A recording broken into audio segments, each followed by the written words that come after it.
Mandala President Upada Garu.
बहुत दिन हाथी छवि भोट दिया अभ्यास आमार नाई किन्तु एबार मेसिनत पदुम फुल नाथाके সেইকাৰণে ফুলকবি তুলকবি বিচাৰিব নালাগে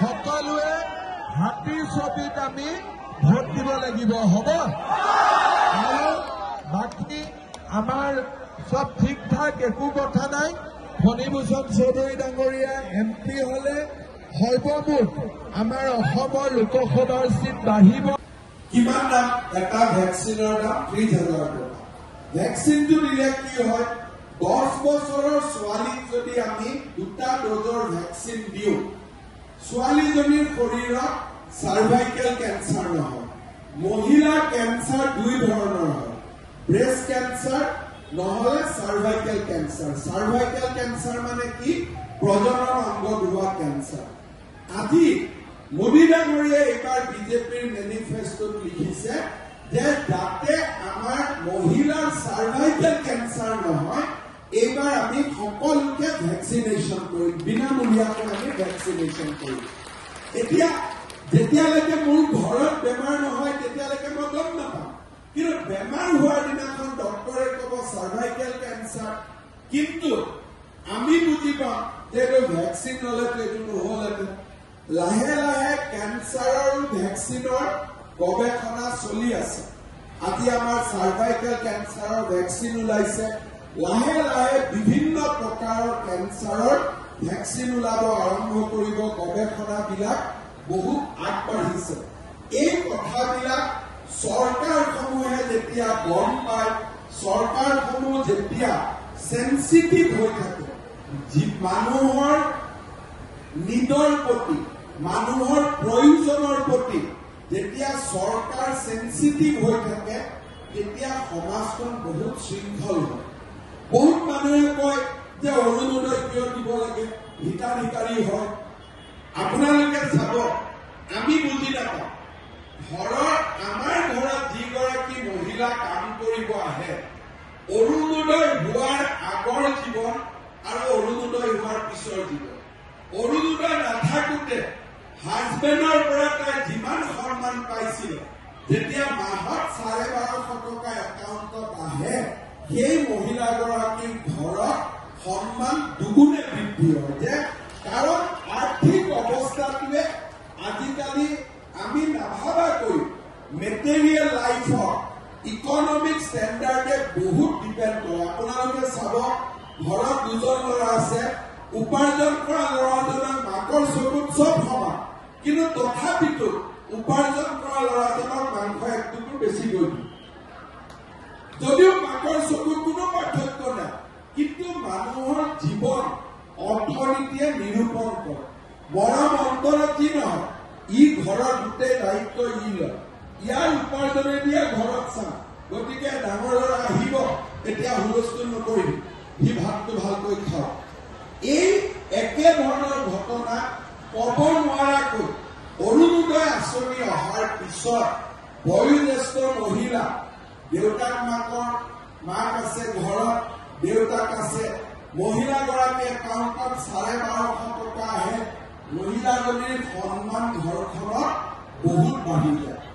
এইবাৰ আমি এটা আঁচনি আনিছো যে আমাৰ ঘৰবিলাকত একোজন মূল ব্যক্তি থাকে, যোনে উপাৰ্জন কৰে। এতিয়া আজিকালি উপাৰ্জন কৰোঁতে উপাৰ্জন আগৰ দৰে নহয়, কষ্ট হয়, মানুহজনে লোন লয়, মানুহজনে ধাৰ কৰে, জীৱনত সংগ্ৰাম কৰি মানুহজন গৈ থাকে। ইয়াৰ কাৰণে সুবিধাবিলাক হৈছে। সেইকাৰণে এইবাৰ আমি ঠিক কৰিছো যে আমি ছোৱালীবিলাকক পঢ়ুৱাবৰ কাৰণে খুব আক্ৰমণাত্মক, এগ্ৰেছিভলি আমি কাম কৰিম। কেনেকে কাম কৰিম?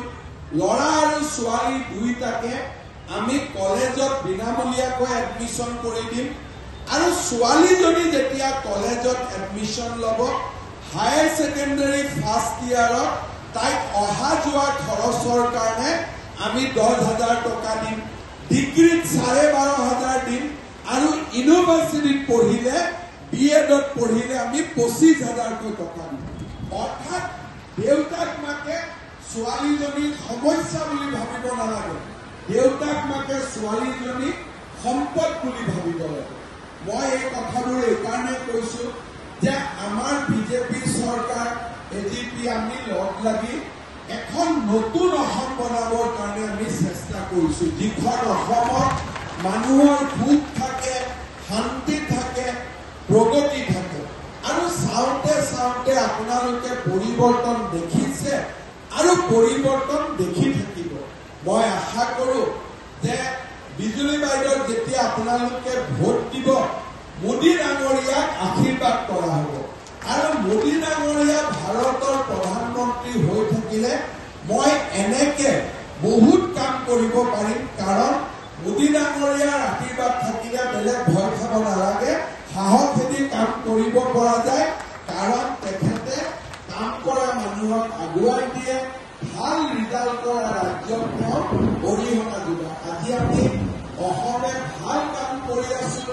মোদী ডাঙৰীয়া 27 বাৰ অসমত আহিছে, আজি যিমানবিলাক ডাঙৰ ডাঙৰ গুৱাহাটীত কাম দেখিছে মোদী ডাঙৰীয়াৰ সমৰ্থনৰ কাৰণে সেইকাৰণে বাইদেউক ভোট দিলে মোদী ডাঙৰীয়া আশীৰ্বাদ পাব আৰু ময়ো শক্তি আৰু সাহস পাম অসমৰ কাৰণে কাম কৰি যোৱাৰ কাৰণে আপোনালোকে বৰষুণৰ মাজতো থাকি গোটেই বৰষুণে পৰি আছে তাৰ মাজতো আপোনালোকে দুআষাৰ মোৰ কথা শুনিলে মই আপোনালোকক বহুত বহুত ধন্যবাদ দিছো মই আহিয়ে থাকিম ইয়াৰ পিছত দেখি দেখি আপোনালোকৰ আমনি লাগি যাব মই ইমানে আহি থাকিম গতিকে আজি এইখিনিতে সামৰিছো সকলোৱে মোৰ লগত ক'ব ভাৰত মাতা কি